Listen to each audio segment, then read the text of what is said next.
ఒక వాహనానికి లేదా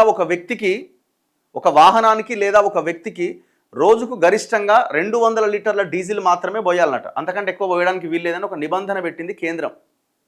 బంకుల్లో విక్రయ పరిమితి, ఇది సామాన్యులకు పెద్ద ఇబ్బంది ఉండదేమో, ఏ ఇబ్బంది ఉండదు, కానీ పెట్రోల్ బంకుల్లో డీజిల్ అమ్మకాలపై పరిమితి విధిస్తూ కేంద్రం ఉత్తర్వులు జారీ చేసింది. ప్రస్తుతం బల్క్ వినియోగదారులకు, బల్క్ ఎవరు వాడతారు? కంపెనీలు కానీ, ట్రావెల్స్ కానీ, ఇట్లా ఇండస్ట్రీస్ కానీ, వీళ్ళు బల్క్ వాడతారు. ప్రభుత్వ రవాణా సంస్థలు, ఇన్ఫ్రా కంపెనీలు, ప్రైవేట్ ట్రావెల్స్, పరిశ్రమలు. సో ఇలాంటి వాళ్ళు బల్క్గా ఉంటారు, ఒకటేసారి 100 లీటర్లు కొంటారు. వాడికి విక్రయిస్తున్న డీజిల్ 134 రూపాయల 50 పైసలు ఉంది.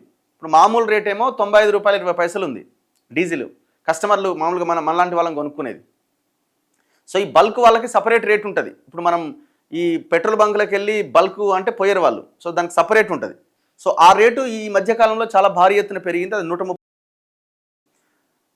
సో అయితే ఈ ధరల్లో ఇంత తేడా ఉండడంతో చాలామంది బల్క్ వినియోగదారులు నిబంధనలకు విరుద్ధంగా రీటైల్ అవుట్లెట్లకు వెళ్ళి డీజిల్ పోయించుకుంటున్నారు. అంటే ఆ బల్క్ డీజిల్ రేటు పెరగడంతో ఏం చేస్తున్నారంటే, ఆ డీజిల్ పెట్రోల్ బంక్ యజమానులతో ఏదో లోపాయికారిగా మాట్లాడుకొని కమిషన్ ఏదో ఇచ్చి అక్కడే డీజిల్ కొనుక్కుంటున్నారు.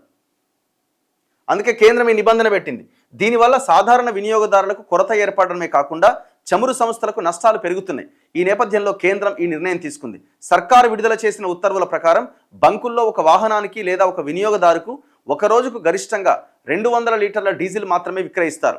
బంకుల్లో ఆ ఇంధనాన్ని కూడా నేరుగా వాహనంలోనే పోస్తారట. ఇంకా వేరే దాంట్లో పోయడానికి వీల్లేదు.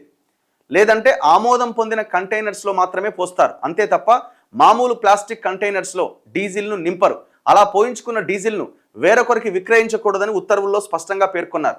అలాగే పారిశ్రామిక, వాణిజ్య, సంస్థాగత అవసరాల కోసం పెద్ద ఎత్తున డీజిల్ కొనుగోలు చేసేవారు పెట్రోల్ లేదా డీజిల్ను సాధారణ ప్రజల తరహాలో నేరుగా రీటైల్ అవుట్లెట్లకు వెళ్ళి పోయించుకోవడానికి అనుమతించరు.